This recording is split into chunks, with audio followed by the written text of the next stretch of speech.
Why a pandemic and the market plummeting can be good for our economy. Before we start, I want you to hit that red subscribe button so that you never miss out on any of our videos. Hey guys, what's up? Welcome back to Entrepreneur Pod. As the coronavirus pandemic intensifies, concerns are growing about the economic toll exacted by policies meant to contain it. Research shows that the aggressive social distancing measures, while extremely disruptive to commerce in the near term, can result in faster economic growth when the disease subsides. Here's why a pandemic and plummeting market can be good for the economy. Number 1.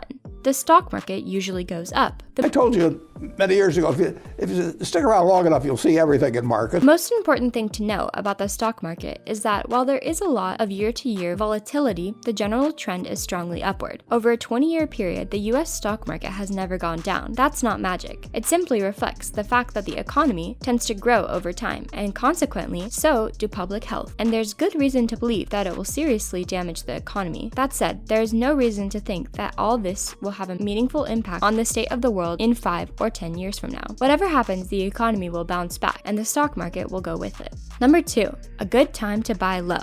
The expected return on the stock market over the next 20 years has gone up precisely because the market has gone down. When the market has boomed for a while, the odds of an additional boom go down. When it's had sharp declines, a boom becomes more likely. Don't take this as an investment advice for the next day or week or month. I have no idea if the stocks will go up or down from here, but over a multi-decade horizon, the market almost always goes up. If you can get it when it's low, that's good. The declining stock market has also brought interest rates to a historic low, meaning it may be possible to do things like get a mortgage and buy a house on more favorable terms than in the case of pre-coronavirus. This sort of dynamic is ultimately part of how economies recover from bad times. Prices go down, people swoop in to take advantage of the bargains, which helps to push things back up. Number 3.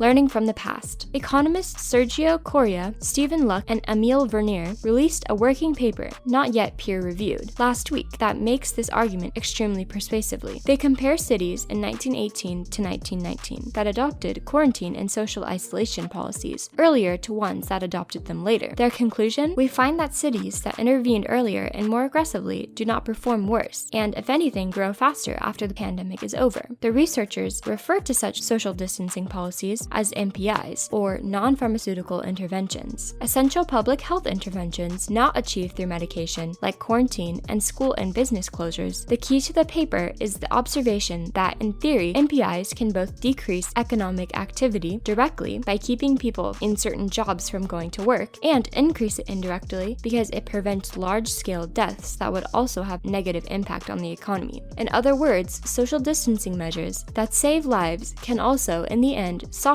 the economic disruption of a pandemic. Number 4. Paying people a living wage to stop working. Once the government has put the economy into an artificial coma, it must keep the patient alive. The U.S. economic relief package does so in few different ways. Washington will send to most households the payments of $1,200 per adult plus $500 per child. Now, the U.S. is planning on a massive stimulus package. The plan would give every adult American a $1,000 check and expand unemployment benefits, bumping up weekly payments for eligible workers, including independent contractors and self-employed, by $600 for the next few months. The new law also delays tax filing, suspends wage garnishment among those who have defaulted on their student loans, and establishes a 4-month eviction moratorium among landlords with mortgages and federal entities, such as Fannie Mae and Freddie Mac. This is a huge and kaleidoscope response. Number 5. Building companies a time machine. We have to build companies a time machine. Justin Wolfers, an economist at the University of Michigan, told me. He isn't talking about the H.G. Wells contraption. He is referring to anything including grants, cheap loans, and debt relief that would allow companies to shift their expenses to the future. My local burrito shop, which used to be a thriving business, could go belly up any day now, Wolfers said, but in the post-coronavirus world, it should be a thriving business again. What that burrito world needs is what every business needs right now, a time machine to go from the present pandemic to the future. In the U.S. economic rescue package, that time machine looks like $370 billion in low-interest loans backed by the government. Many businesses won't have to pay back a cent if they use the cash to make basic expenses, like payroll or rent, and don't lay off workers. This brings us to the end of our video. I hope you enjoyed it. Hit like if you did, and don't forget to subscribe to our channel so that you don't miss out on any of our videos in the future. Also, watch the 2 videos that are on your screen because I'm sure you'll love them. With that, I'll see you in the next video.